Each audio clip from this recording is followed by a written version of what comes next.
Hey there, hope you're doing well. And in this video, I'm going to break down step by step how I book qualified meetings on LinkedIn without the need to spend 4 hours a day scrolling through your feed, trying to find prospects' posts to like and comment on, hoping they'll book a meeting with you, or really feeling the need to show up and feel super salesy. Right? I talk with a lot of my clients and prospects, and they don't want to feel just really salesy or really slimy, right? So I'm going to break down step by step how I book qualified meetings without these two things. And I'll even share some examples with you here at the end. Now, why should you listen to me? Who is this guy? I know there can be a lot of bad actors out there who are providing advice and they don't actually have the experience to do so. So to share with you, cold outreach, which reaching out to strangers on LinkedIn, has generated $80,000 for me over the past year and a half since starting Delta Lead. And I'll pull up my Stripe here to show you, right? Since January of last year, I've generated $80,000 and I've even gotten some payments through Bitcoin and other methods. But to show you that I know what I'm talking about and this process is proven, it's worked very well for me and I want to share it with you, okay? So coming back to it, I know that many service providers actually struggle with generating revenue on demand, right? Especially via outreach. You're going out there, you're having a sales process that's not really systematized, it's really manual, or the way that you're currently getting your business is that you might have a heavy reliance on referrals, right? You're actually relying on others to bring you business.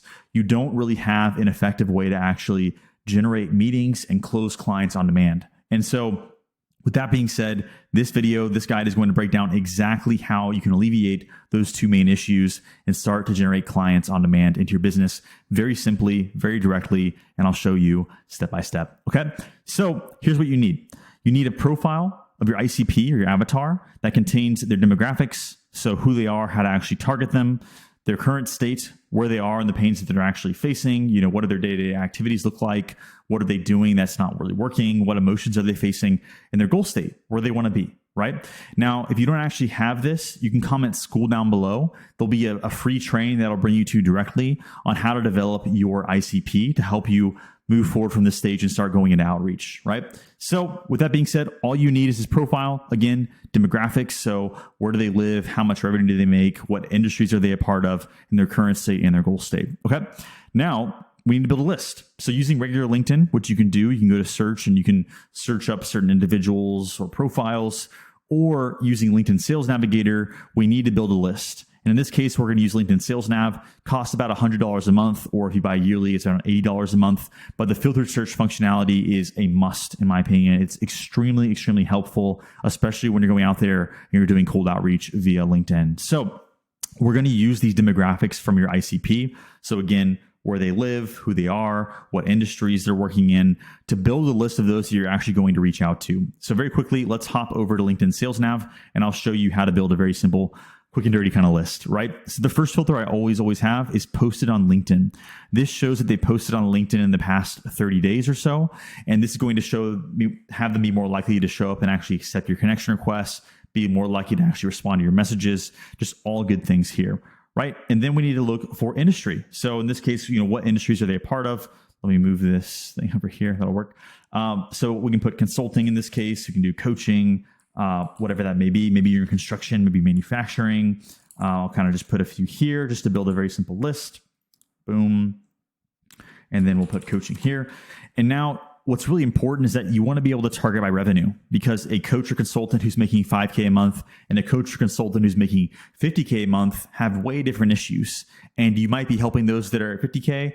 You might be helping those that are at $5K. Right? But you can't actually target revenue individually on LinkedIn. But what you can do is go by either years of experience, right? So if they're less than 1 year, 1 to 2 years, they're more likely than not going to be around 10K, less than 10K a month in revenue. Or what you can actually filter by that might be a little more accurate is company headcount. So if they're self-employed, maybe 1 to 10, they're more likely to be a little bit on the lower end. There are individuals that are making millions, so don't let that fully kind of validates your findings there. But you can also target 11 to 50 or even larger companies if you're trying to go after larger revenue companies that you actually help. Okay. And then once you do that, you can go ahead and add and customize this filtered search as much as you like. You want to make sure that you have a solid list of people that fit your profile that you can start reaching out to. And they fit your profile, at least on paper. We still need to validate here, which I'll show you here in a moment, but you're good to get started from there. Okay. Coming back to the post. So you're then going to start sending blank connection requests until you hit your weekly limit.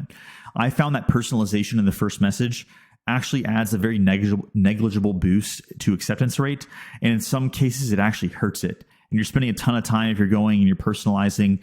It's really never been an effective approach that I found. And I still get a very healthy, around a 30 to 40% connection acceptance rate. Okay. So what you can do for that process is basically come back over here to Sales Nav. I'll show you real quickly. You can come down here and you can start sending connection requests to those people that fit your criteria. So you can come here, you can hit connect. Once you connect with them, you can mark them, hit connect down here, connect, boom, you can mark them. Keep moving through the process. And then before you move on to the next page, you want to make sure you actually save to a list. So we have a daily connection request list. You can just add that here, connection request sent, whatever you want to target it. It's really helpful to actually track who you're sending these connections to. And then before you actually move to the next page, make sure you actually save the people that you send a connection request to the daily connection request sent list. And then when you move to the next page, it will go ahead and refresh that list at the top. Okay. So now that you start sending out connection requests, people are going to start accepting. So you can come over here to leads. You can come to your connection request list here. And then it's going to show you if they've had an invitation sent, if they've accepted it. Usually once they accept, I'll come and I'll send a message to them, right? So I don't have many that are unaccepted without a message at this point, or that are accepted without a message at this point. But you'll be able to see very clearly who's accepted and who needs a message, okay? So if we come back, we then want to reach out with a personalized hook, asking for permission and sparking mystery, okay? So what does that actually look like? Well, here's an example that I personally use. So, hey, name, it's an absolute pleasure connecting with you here. I saw that they're either a coach or a consultant, or you can have a personalized statement. Maybe you're targeting their job title, how long they've been working there. Maybe you saw a post that you want to personalize. You need to personalize in some way to create some relatability, build a little bit of trust, right? And then I have a quick question for you. Do you mind if I ask it here? So gaining permission is super professional. I always want to gain permission. I don't want to go out there and just pitch slap. Here's what I do. This is me. No, you're going to burn a bunch of bridges that way. It doesn't work. You're definitely not going to be booking meetings. So I always aim to gain permission before we actually start a conversation. And in doing so, this actually creates a little bit of mystery as well. You know, what kind of question does he have? What is he going to ask me? I don't know. I have to actually say yes for him to find out, right? So then once you gain permission, they say, sure, go ahead. You can then have a conversation with around 2 to 4 back and forths to where you actually want to validate the demographics, the current state, and the goal state that we have developed, okay? So we're just trying to make sure that they actually fit in with the profile that we developed for the ICP, for the avatar, to know if they're fit for our services, right? There's a whole reason that we actually developed that ICP to begin with.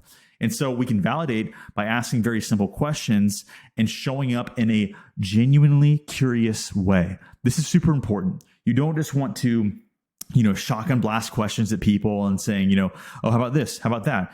You might as well just hook them up to the electric chair and and interrogate it at that point, right? So we don't want to do that. We want to keep it very professional, very curious, very conversational. And so you can ask these questions in a way to where you're still understanding more about them and their business, but you're still filling out, okay, they fit the current state. Okay, this is what they're working towards. Okay, they're within the demographics that I help. It's super important to validate that. Okay. Now, if they actually fit the ICP profile after a few back and forths, then you just go for a meeting. And here's an example of the message that I use. So I completely understand where you're coming from. In fact, I used to deal with those problems myself. And I now work specifically with coaches and consultants to help them achieve product market fit with a high ticket offer to reach consistent 10 to 20K months. Okay. So if you like, we can actually set up a quick call, or I'll leave my link below so you can book a time that works for you. Right. And then you can insert your call link. In this case, you want to have a bit of a unique mechanism and kind of share a bit about what you do and why it's a little bit more intriguing. So in this case, I talk about product market fit, which some know about, some necessarily don't, but it's essentially creating an offering that people desperately want, they want more of. And so you can spark a little bit of uniqueness and curiosity when you actually propose the meeting to your prospects. And that's it. You book meetings, you close clients. It's that simple. Okay. Let me show you a quick example of what this actually looks like here with Joseph here, messaging him this morning. So we actually had a conversation back May 21st. I sent the exact message. I saw he was a consultant. He said, sure, go ahead. I sent him a message here asking him if he's trying to reach 5 figures a month, or if he's already there and looking to scale. This will help me understand where he's at in the stage of his business to know if I could help him or not. Right. But I'm also showing curiosity, right? So trying to understand where he's actually been, where he's wanting to go. And then we followed up on Wednesday. So money's in the follow-up. Super, super important that you track things. And I'll talk about that here in a moment. He said, trying to get there on a consistent basis. Say, okay, understood. What's been the biggest issue so far with your growth? Sometimes I hear from service providers, they're too reliant on referrals or about how time consuming or manual their sales processes are. Curious to hear your experience, right? So I'm showing up a bit as the trusted advisor and saying, hey, I know a lot struggle with this, but I'm curious to hear what your experience has been and how you're trying to hit that on a consistent basis. And then he shares, definitely reliance on referrals. I've worked with a marketing team in the past, but all I was required to do of the sales process, which took up too much time and little to no results, right? And I shared the message with him, understand where you're at. Here's what I do. If you like, let's set up a quick call and I'll leave my link below if that works. And then lo and behold, we have a meeting booked on the calendar. So I'll go ahead and kind of blur that out here in a little bit so you can't see that. But yeah, with that being said, this is the process. It's very, very simple. I've never gotten sucked into this commenting strategy or just scrolling through posts for hours a day, which honestly might even just end up with me being distracted and just scrolling on LinkedIn to begin with. It's never really worked. I may eventually try it, but I really, really like this simple, direct approach. It's driven over $80,000 for me over the past year and a half. So I know it works. I know this process is tried and true. And so you don't need all that fancy kind of fluffy stuff or really need to show up in a kind of slimy, salesy way. So that being said, again, this approach is direct, simple, and it's often appreciated by the prospects I actually engage with. And if you're curious on how much volume you actually need to send out on a daily basis, how to actually track these conversations so you know how to do the follow-up. Because like I showed you with Joe, we actually had a follow-up a few days later, and that's what moved things forward. So the money's in the follow-up. I've actually created a free full course on School. It's in my community. It's called the Plug and Play Outreach System, which is part of a larger course that goes through how to achieve product market fit. You comment School down below. I'll go ahead and send you a link to join, and I look forward to seeing you soon. That being said, stay consistent, have a great day, and take care. Bye.